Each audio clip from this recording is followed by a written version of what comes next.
Welcome to this special episode of Frequency Matters, the R for Microwave Update series. I'm Pat Hindle, and I'm talking today with Marcus Ulbrich, Head of Program Management at Hella, and Niels de Gaas, R&D Director at Gapwaves. Welcome, Marcus and Niels. Thank you. Hello, Pat. Thank you very much. So automotive radar is kind of undergoing a big change in technology as semiconductors and antenna technologies are improving every day. So we're going to discuss today a unique antenna technology that Gapwave has developed. Niels, can you tell us about Gapwave's unique waveguide technology that's used to make low loss antennas? And can you tell us about that technology and how it works? Yeah, sure. Gapwaves, they're created in a technique that they use a pin pattern that acts as a metamaterial, that acts as an artificial magnetic conductor that is contained in the electromagnetic field. And the good thing about this pin structure is that it allows for that you can build up without having contact between different layers of the waveguide. So you can have a gap, hence the name gap waveguide. And this relaxes tolerances and takes away the need to solder the parts together. And at the same time, this also provides the same low loss and performance and the same transmissions modes as a traditional waveguide. And automotive radar is a good fit for this technology. So, what advantages does Gapwaves bring to the automotive radar market? Basically, Gapwaves brings together the best of both worlds. They enable the waveguide performance at patch antenna cost. So these relaxed tolerances really suits the environmental requirement for the automotive sector, where you need cost-effective antennas that still has high performance. And besides that, since they also become significantly thinner, that also helps with integrating the technology on the vehicles. And besides these lower losses, that of course can be used for getting longer range of the radar, the wide bandwidth of the antenna also enables precision range resolution down to just a few centimeters. So you can use them, for example, as an advanced parking sensor as well. The bandwidth also helps being able to choose a frequency which has less interference. So with the recent deployments of multiple radars in vehicles, the frequency spectrum is becoming quite crowded. And this is an increasing problem as I get more and more radars on the bands. And Marcus, Hella's partnered with Gapwaves to bring this waveguide antenna technology to the radar sensor. Can you tell us about the collaboration you have and what kind of products are realized? Yes, of course. So maybe let me start first with the fact that we are looking on a long history of radar development now. So we started already in 2002 with the first radar development. And throughout all the years, we have always partnered with strong players in the market to realize the best possible products for our customers. And we do have a lot of in-house know-how, but we think that if you want to design a leading product, then you also need outstanding partners for every technology. After recognizing that waveguide antennas offer a lot of technical advantages, as Niels just described, we directly started to assess different players on the market, and we came to the conclusion that Gapwaves offers the best technical solution for this kind of technology.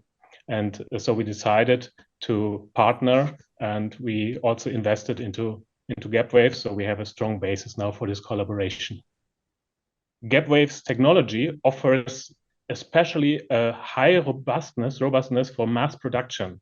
So we produce up to 40 million sensors a year. And if you have such high volumes, you must be absolutely sure that the product is robust in every direction and that we can deliver a stable, high quality to our customers. And on sensor level, the Gapwaves technology also offers a very high performance in combination with leading radar SoCs. We can offer high ranges, good resolutions on a reasonable cost level. All these targets have been achieved now. Meanwhile, in two generations. We have developed our sixth generation, which will go into serious production by end of this year at a German premium OEM. And we have already started to also develop our seventh radar generation. Wow, that's a really high volume. I didn't realize you were making that many of them. So what progress have you made in the last year for the deployment of your technology, Niels? Yeah, the technology has now been around for many years and gradually matured. This is especially important for these high volume products such as automotive radars. So this year we have taken an important step by entering the start of production phase for automotive radar. And Marcus, how about you?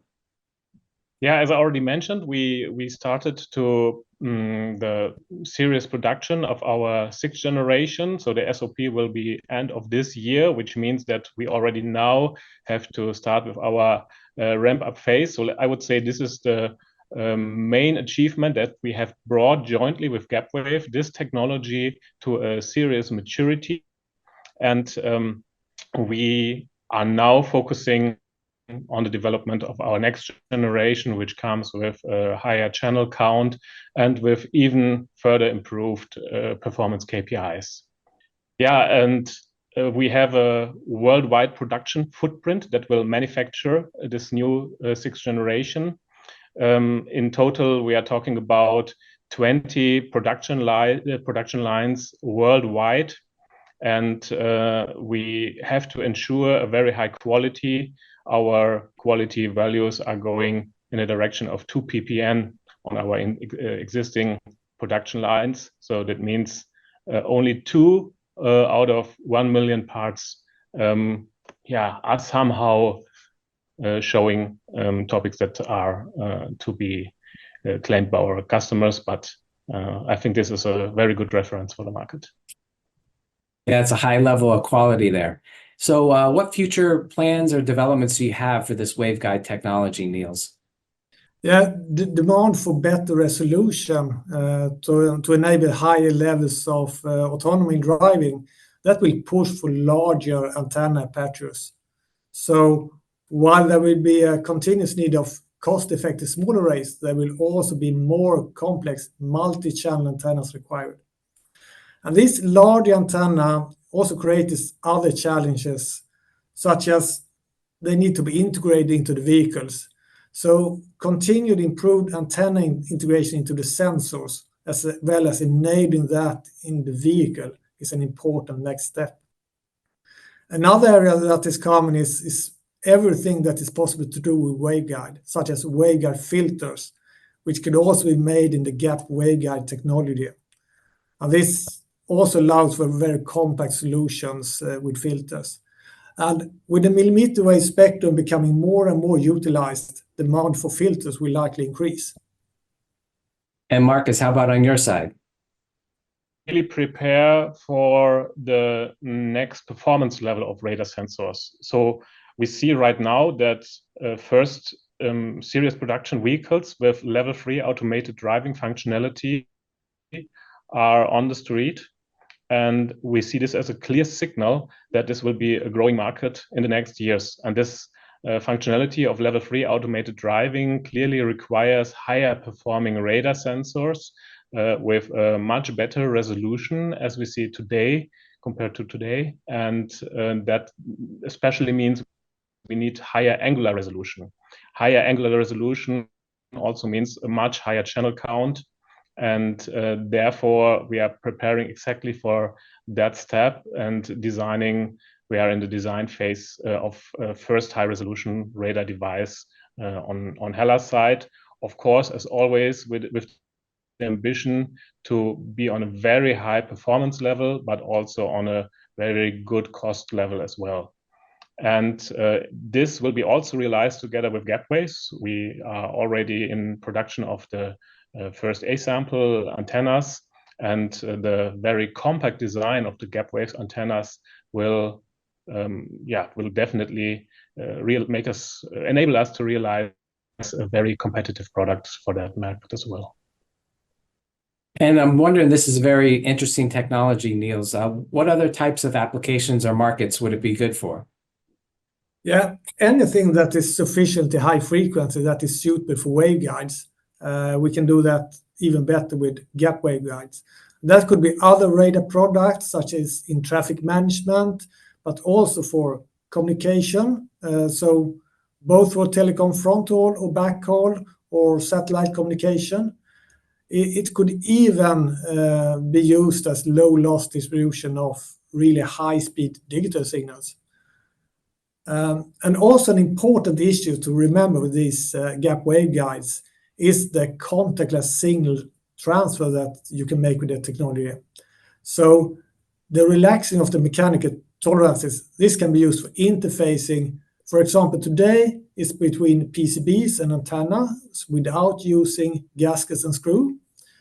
But only the imagination sets the limit for what application you can do with this contactless transfer. So all the way from building completely novel structures to things like reducing wear in interfaces, or even allowing for moving or rotating signal transfers. And how about filtering? Is it good with that area too? Yeah, the filter, as I mentioned earlier, waveguide filters can be very compact in this technology, and that allows for more compact solutions. So getting into systems that are multi-channel, such as base station and so on, that could be a very good technology to have compact but effective filtering. Well, excellent. Thank you, Marcus and Niels, for talking with me today about this unique antenna technology, how it's being applied to automotive radar. We look forward to continuing to watch how this develops and hope to have you back. And to our audience, you can find more videos at videos.migravejournal.com. Thanks for watching.